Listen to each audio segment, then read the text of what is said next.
Bienvenidos, queridos alumnos y alumnas, a esta clase número 2 del Seminario Bíblico Argentino, la cual se titula Nuevos Movimientos Religiosos.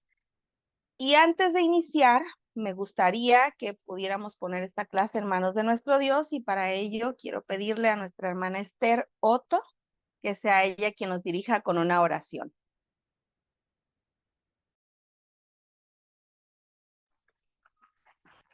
Bueno, oremos.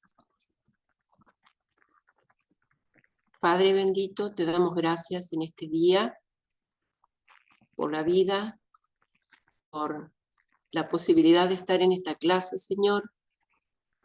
Señor, en especial queremos ponernos en tus manos y pedir por nuestra profesora, Perla, que estés con ella y con cada alumno para que podamos aprender en esta clase. Señor, guíanos y bendícenos.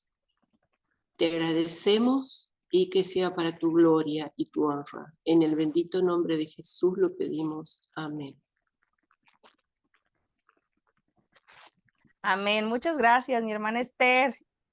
Y bueno, como la clase anterior, me gustaría preguntarles cómo llegan del 1 al 10 este día.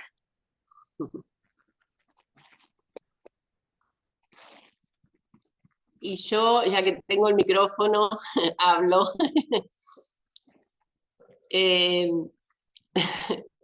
Pareciera que, no me hice los estudios, pero pareciera que ahora es COVID lo que tengo, porque perdí el olfato.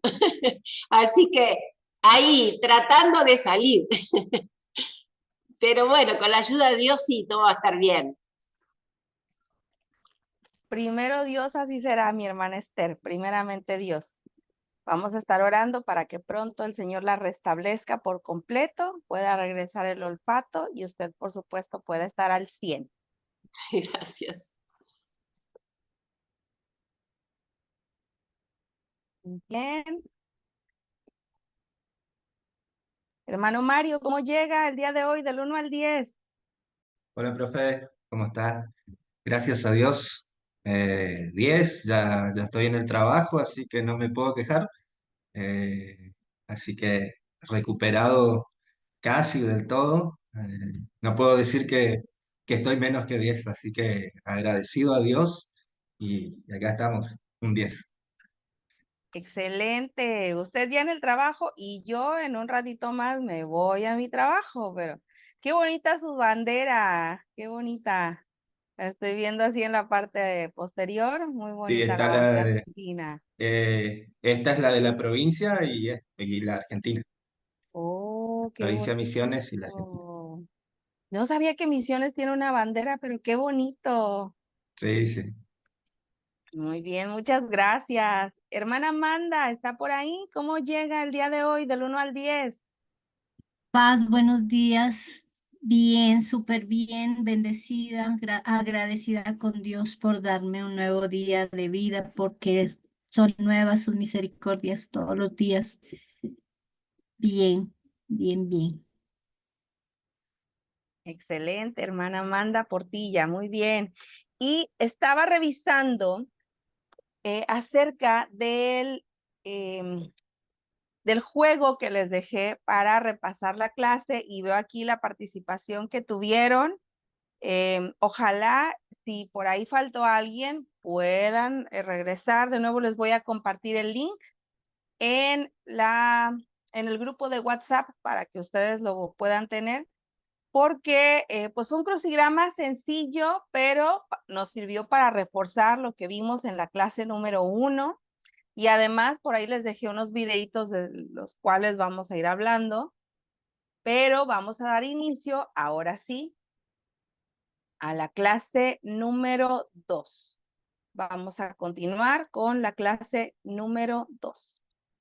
Y por ahí señálenme, por favor, con su pulgar arriba. Sí, pueden ver mi pantalla. Excelente, muy bien. En este caso, vamos a iniciar. Y continuamos ahora con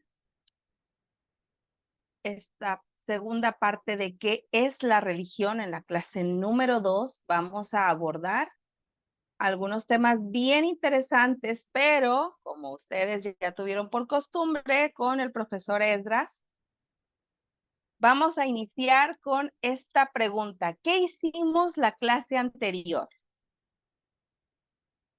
Por favor, abran sus micrófonos y compártanos un poquitito de lo que hicimos la clase anterior. Bueno, revisamos qué era el concepto de religión, y pues decía que era un sistema o un conjunto de dogmas y doctrinas. También que venía no me acuerdo si era del griego o qué, pero que se llamaba religare, que era unir y con lo anterior, algo así. También miramos que las diferentes religiones étnicas que nos parecieron súper interesantes, sobre todo pues en lo que era la etnia de las indígenas, y pues cada uno compartimos cómo estaban nuestras regiones o cómo se vivían, o si conocíamos algo de nuestras regiones, lo mismo de la afro. Y bueno, eso es lo que recuerdo. Y también que miramos unos videos acerca de esas religiones, y quedamos como tarea, que no lo he hecho, de inscribirnos o de crear la cuenta en TikTok para, para poder mirar más cosas, y pues adentrarnos más en estas etnias y en estas religiones. Muy bien, muchas gracias, hermana Amanda. Así es. ¿Se acuerdan de estas dos palabritas, religare y relegare? Sí, lo que significa unir, es hacia adentro, todo lo que tiene que ver con el interior de la religión. Y la otra, pues, es la unión, ¿verdad? Los lazos que se crean hacia afuera, hacia lo social. Este es el religare, hacia afuera. ¿Qué tiene que ver con la sociedad, con estos lazos que creamos con la religión? Y el relegare tiene que ver con nuestro interior, de la piel hacia adentro. ¿Cómo está ese concepto de religión en mi interior? Muy bien, mi hermana Amanda. ¿Alguien más?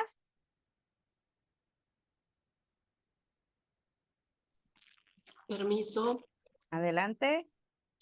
Sí, bueno, de las, bueno, ahora se me va la palabra, de las religiones, de las etnias,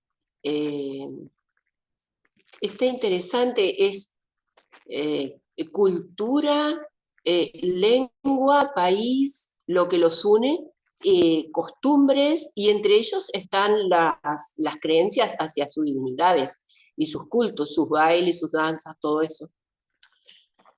Y me llamó la atención en uno de los videos cómo estas etnias, creo que era una etnia que se refería al catolicismo, y cómo ellos lo veían desde su punto de vista y cómo lo ven totalmente mal todo lo que hace el catolicismo y que no tiene nada que ver, y mencionaba al dios Sol, que los cristianos creen que Jesucristo murió y que no sirve para nada, en cambio al dios Sol sí muere todos los días, poniéndose, y nace todos los días, como tienen una postura totalmente opuesta.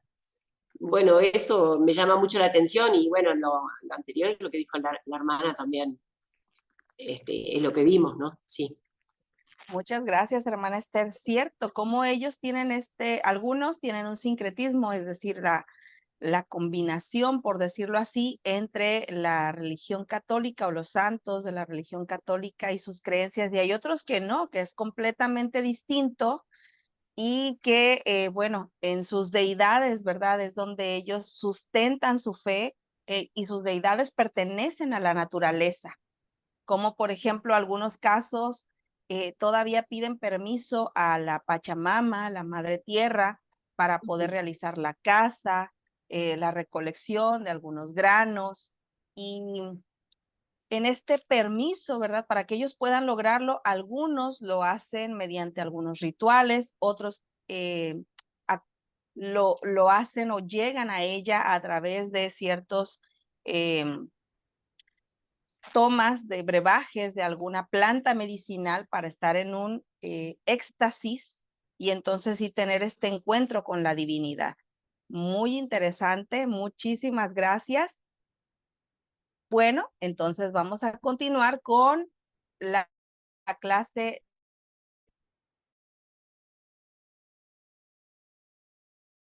del día de hoy. Este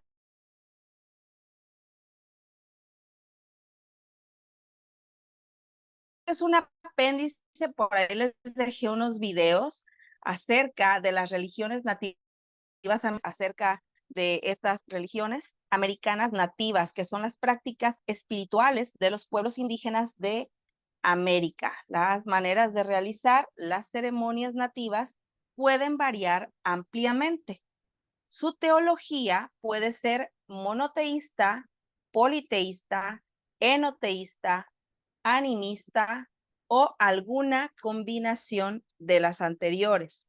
Monoteísta sabemos lo que es, ¿verdad? Es creer en un solo Dios.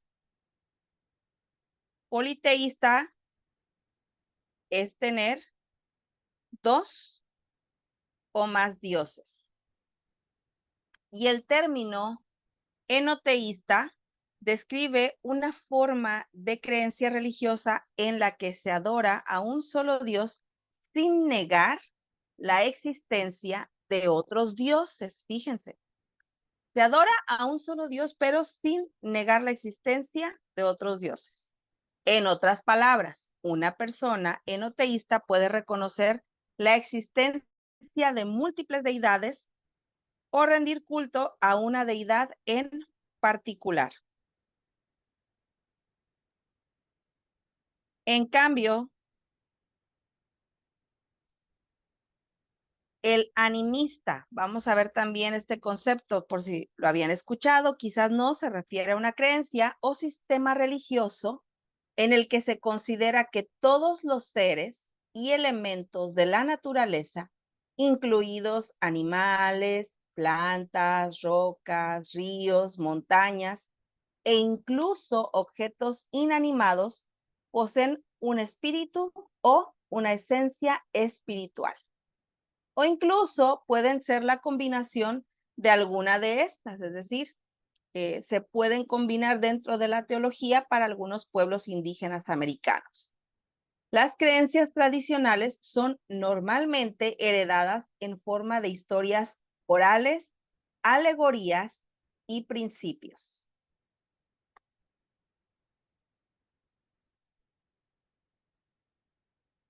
Bien, vamos a continuar con la religión Bolemaru, que fue un movimiento de revitalización religioso de los Maidú, Pomo, Wintún y otras tribus del norte de California Central en el siglo XIX. Bole es una palabra Wintún, una lengua penutiana, y Maru es una palabra Pomo en la lengua jocana. Ambos se refieren a los sueños de las personas medicina. Ellos tienen tanto tradiciones tradicionales, así como creencias cristianas y directrices éticas.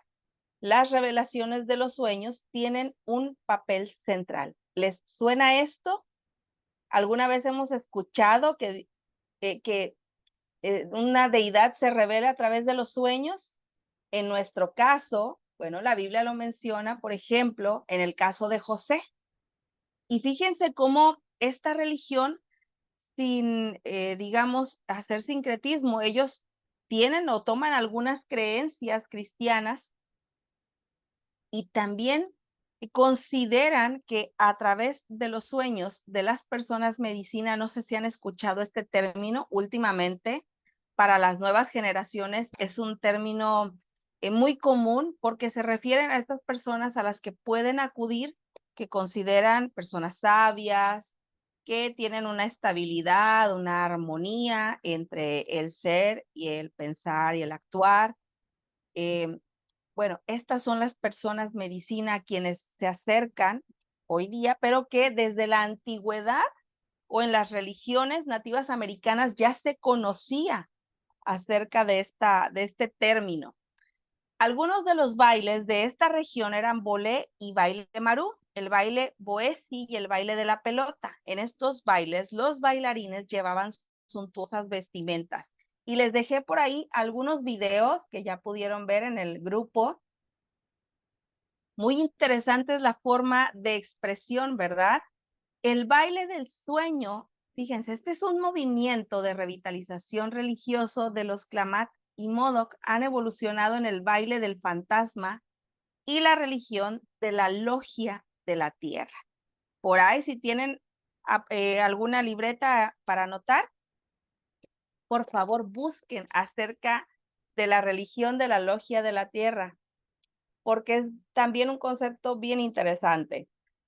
Implica el poder de los sueños y visiones de muertos. A diferencia de las religiones de los Klamath y Modoc, el baile del sueño no pronosticó un apocalipsis y pandemias a gran escala.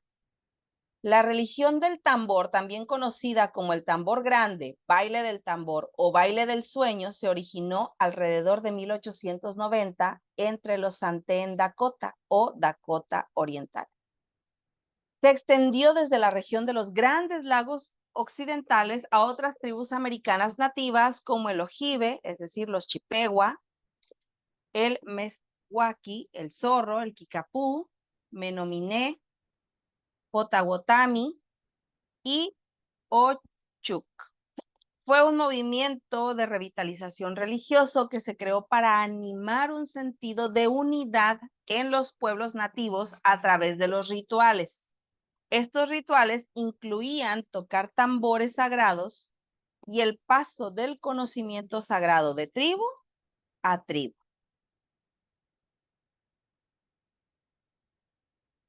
Y continuamos, ya estamos casi por terminar. La religión de la logia de la tierra, les digo, por ahí investiguen más porque se van a encontrar con algunos conceptos que son importantes. La religión de la logia de la tierra fue fundada en California del Norte por tribus de Oregon del Sur como los Wintun. Se extendió a tribus como los Achomawi, Shasta y los Silet, por nombrar unos cuantos. Es también conocido como el baile de la casa central entre los pomos.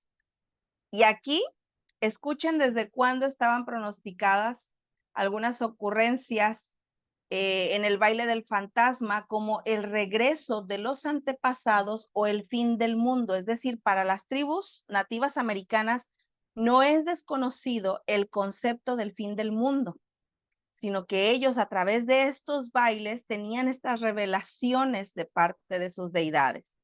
La religión de la logia de la tierra impactó la práctica religiosa más tardía, el baile del sueño, perteneciendo a los Klamath y a los Modoc.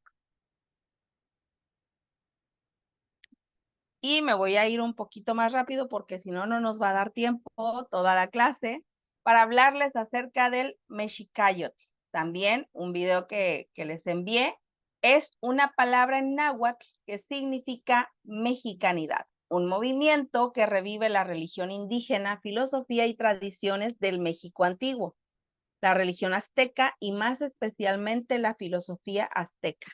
Déjenme decirles que no es entre todos los mexicanos, entre algunos mexicanos.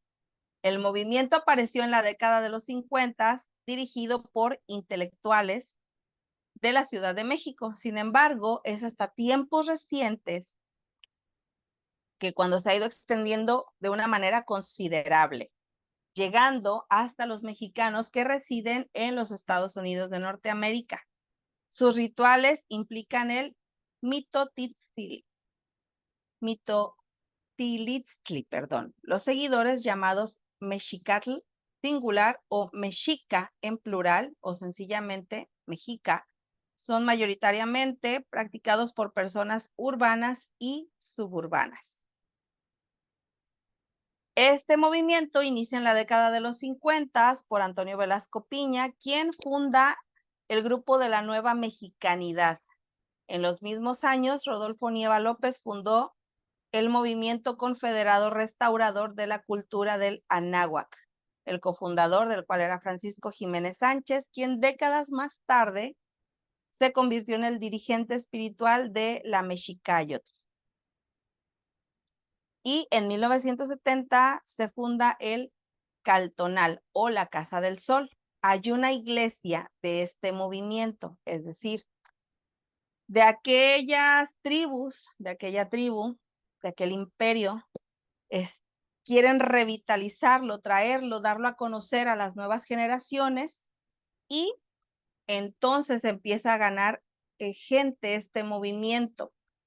A partir de 1970 se ha desarrollado una red de adoración local y grupos comunitarios denominados Calpulli o Calpulli y se extiende a los americanos que están en Estados Unidos o a los chicanos.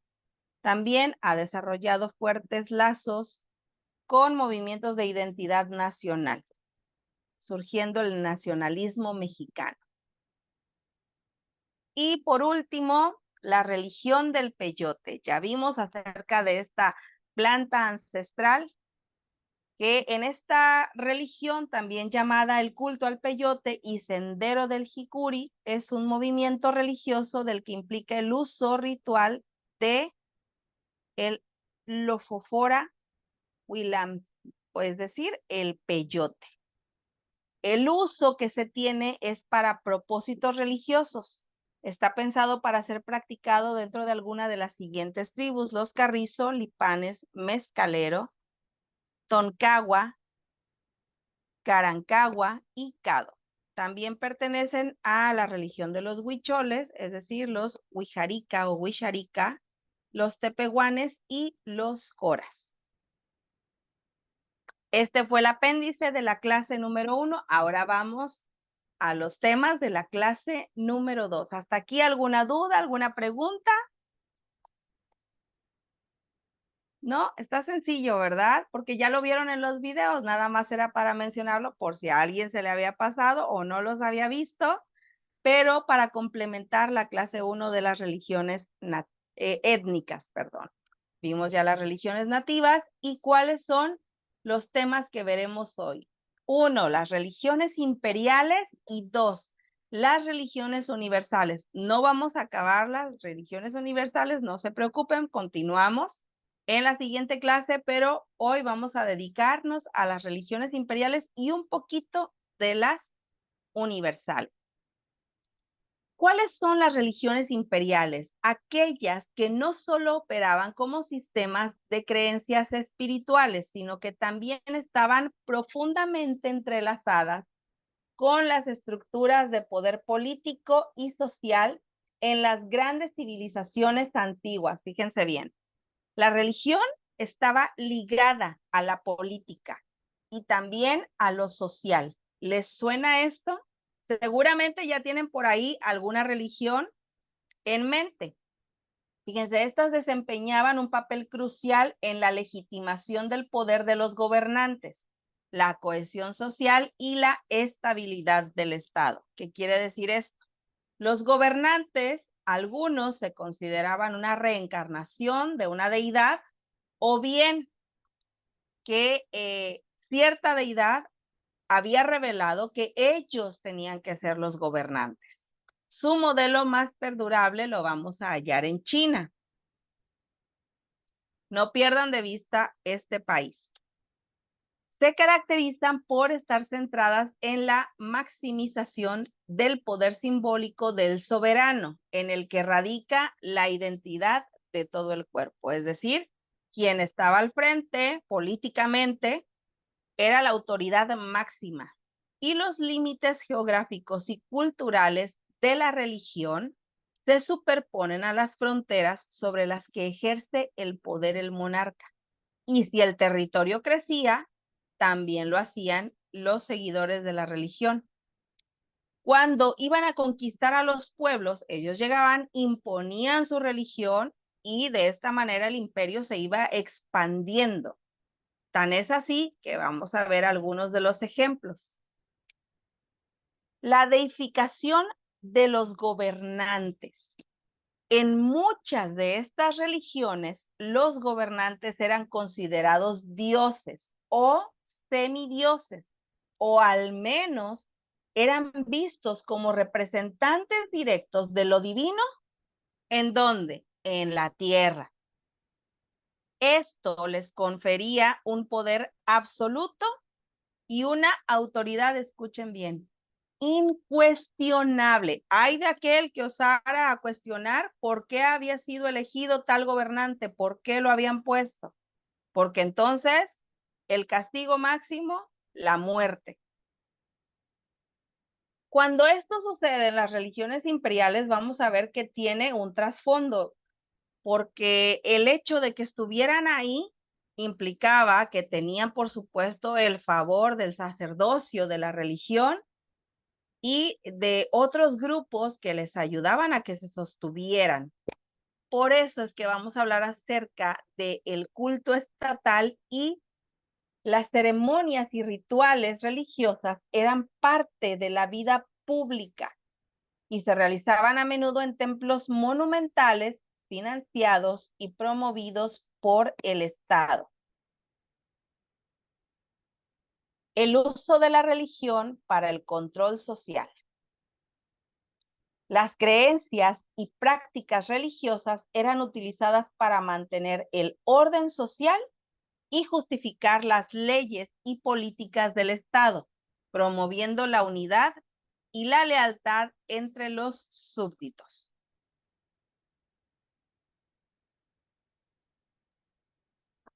Punto número 2, la relación con el poder político. ¿Qué vamos a hablar acerca de la legitimación del poder? Bueno, es que en estas sociedades la religión proporcionaba una justificación para la autoridad del gobernante. Por ejemplo, los faraones en Egipto.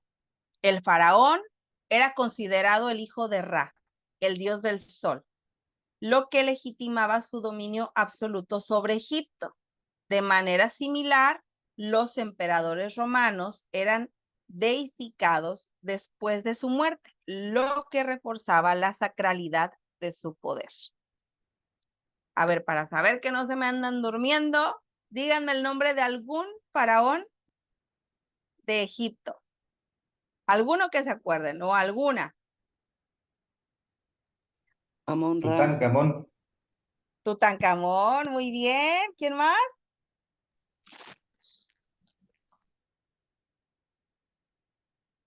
Ese es el más conocido, ¿verdad? Muy bien. Ay, ya me di cuenta que no se me están durmiendo. Muy bien.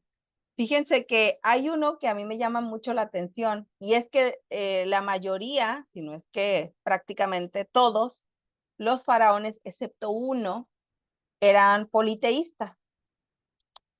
El caso de Akenatón, ¿habían escuchado hablar? Perdón, o habían en algún momento alguien les había hablado acerca de Akenatón?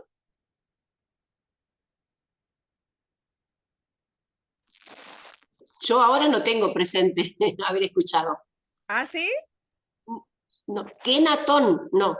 Akenatón, Ajá, ¿no? no. Ok. Sí, yo por ahí lo escuché. ¿Ah, sí? A ver, ¿qué escucho sobre Akenatón? Si no me equivoco, no era el que instauró una religión monoteísta y si no me equivoco, adoraban solo al sol en ese momento. Así es. Oh, muy bien, hermano Mario, es correcto. Akenatón fue el único de los faraones que no fue politeísta, es decir, fue monoteísta. Y él adoraba a Atón o estableció el culto a Atón. ¿Y quién era Atón? El dios Sol. Pero esto le trajo tantos problemas con el clero y con algunos personajes importantes dentro de la política en Egipto que prefirieron matarlo. ¿Por qué? Porque a ellos les convenía que el pueblo siguiera creyendo en varios dioses, que el pueblo fuera politeísta. Este faraón, también conocido como Amenhotep, fue un gran faraón dentro de su periodo. Llegó a centrar no solamente la adoración al dios Sol, sino que también hizo grandes trabajos dentro de la ciudad, construyó templos, palacios y bueno, todos ellos unificados para el dios Atón, es decir, instaurando una sola religión. Algunos consideran que Atón fue, digamos, un presagio para lo que conocimos después como pues la religión cristiana, por lo que significaba Atón. Pero bueno, vamos a continuar con nuestra clase. Se los dejo nada más ahí de tarea por si quieren conocer un poquito más.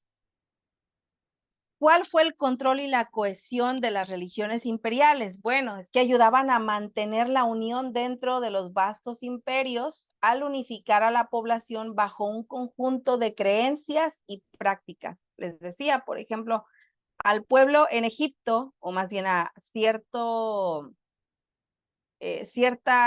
grupo importante o grupo de poder, le convenía que el pueblo en Egipto fuera politeísta. ¿Por qué? Porque el que ellos tuvieran estas creencias les ayudaba a que las prácticas se mantuvieran, pero además de que esto les trajera un beneficio económico. Y por eso es que la participación en los ritos y en las festividades religiosas era a menudo un deber cívico, lo que garantizaba que la religión reforzara la identidad colectiva y la lealtad con el Estado. Es decir, tú participas en esto, bueno, estás bien en lo político, pero también es tu deber cívico y por ello eres parte de esta religión. ¿Cuál es la estructura social jerárquica?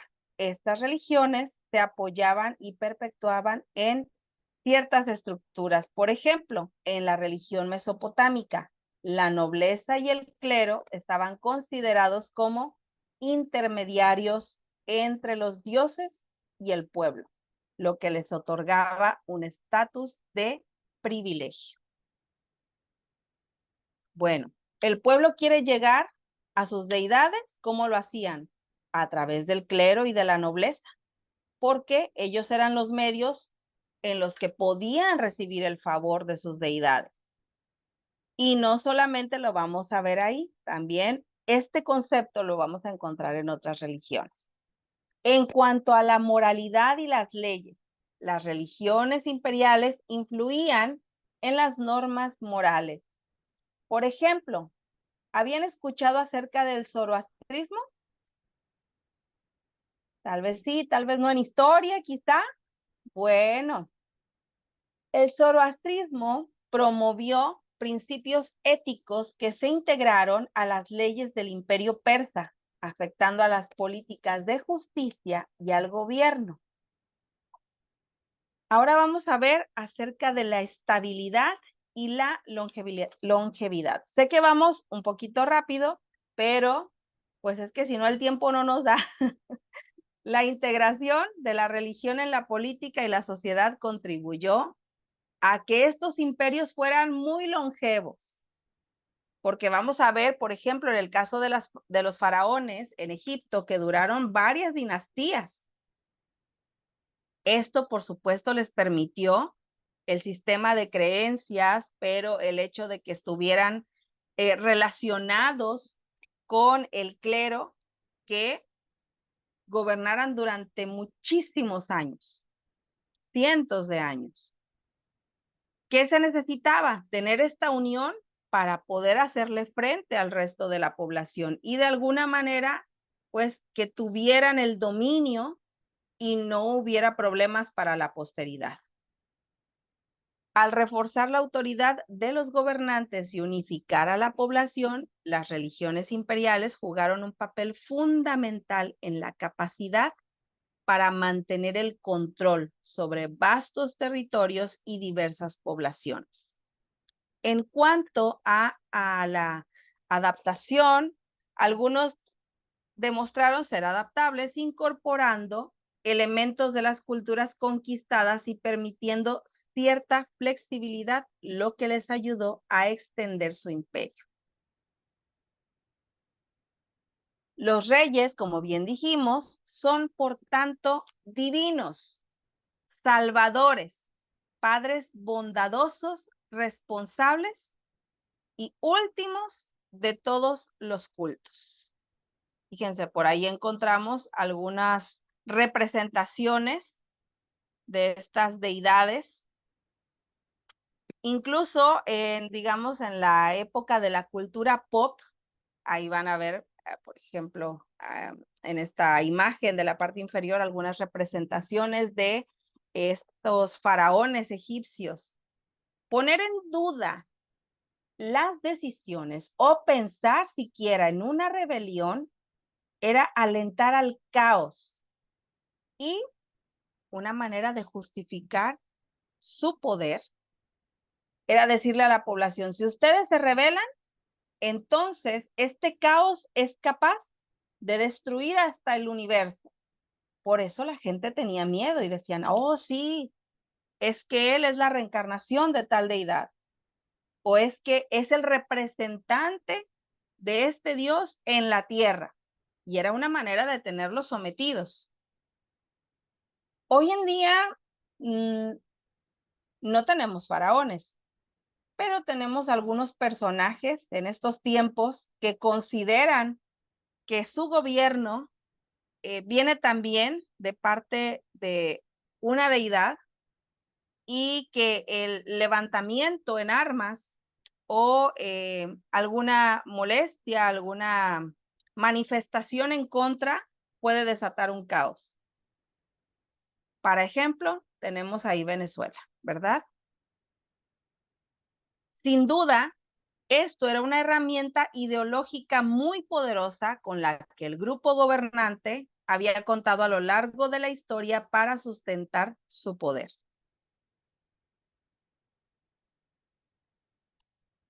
Y ahora sí, vamos a hablar acerca de dos religiones importantes, vamos a ver otras más, pero iniciamos con las religiones imperiales en Egipto y en Mesopotamia.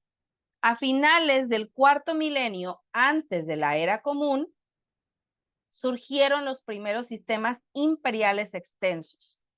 El faraón se convirtió en el garante del orden, como un ser sobrenatural. Él es el mediador entre los hombres y los dioses, sin cuyo favor el mundo se destruiría.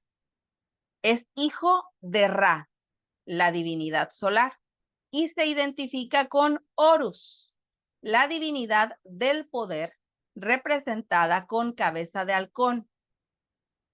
¿Y han escuchado acerca del río Nilo? ¿Sí? Bueno, fíjense, el Nilo, decían en aquel entonces, crecía gracias a la acción protectora y a la justicia que imperaba. Es decir, si el Nilo crecía, era gracias al faraón. Divinidad y ser humano a la vez, y su plena apoteosis, es decir, la transformación en ser divino, se producía cuando el faraón llegaba a la muerte. Es decir, ya murió el faraón, ahora se va a convertir en un ser divino. Por tanto, esto le permitía su asunción hacia la eternidad.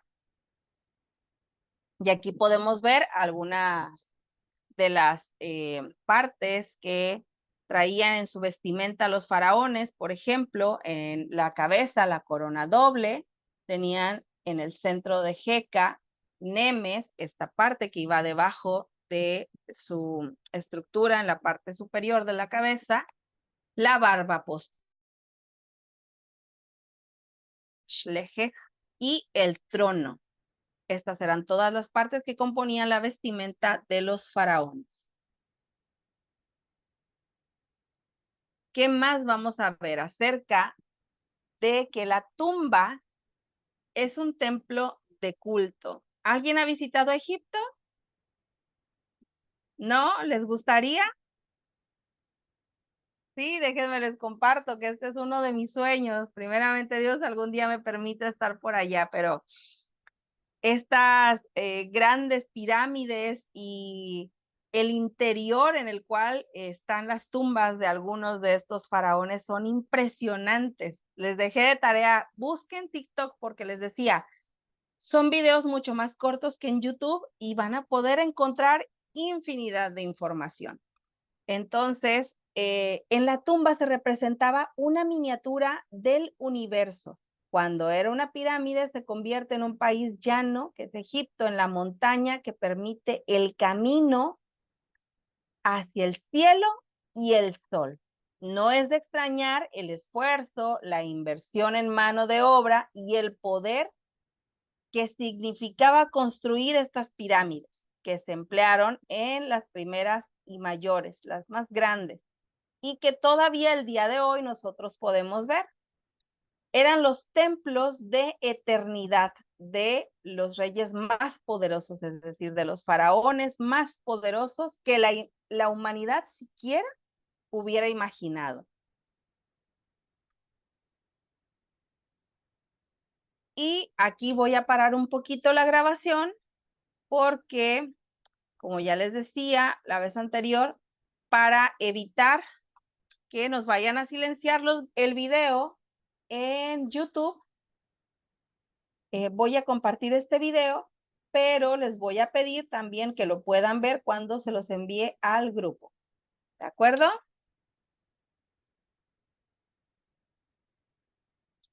Muy bien, vamos a parar. ¿Me ayudan parando un poquito la grabación, hermano, por favor? Gracias. Ah, no, todavía se está grabando.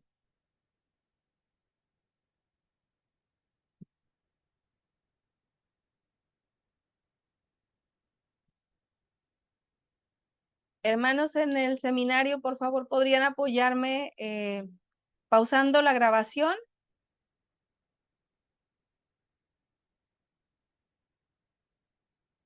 No, creo que no. No tenemos, yo no tengo permiso, no sé si No. María.